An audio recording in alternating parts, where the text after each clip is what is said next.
سبح اسم ربك الأعلى الذي خلق فسوى والذي قدر فهدى والذي أخرج المرعى فجعله غثاء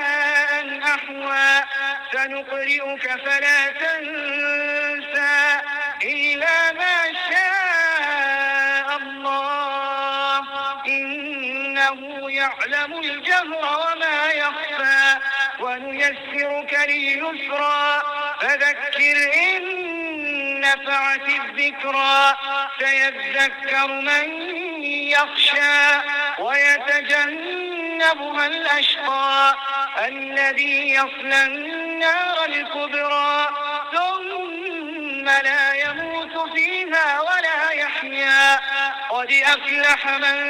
تزكى وذكر اسم ربه فصلى بل تؤثرون الحياة الدنيا والآخرة خير وأبقى إن هذا لفي الصحف الأولى صحف إبراهيم وموسى.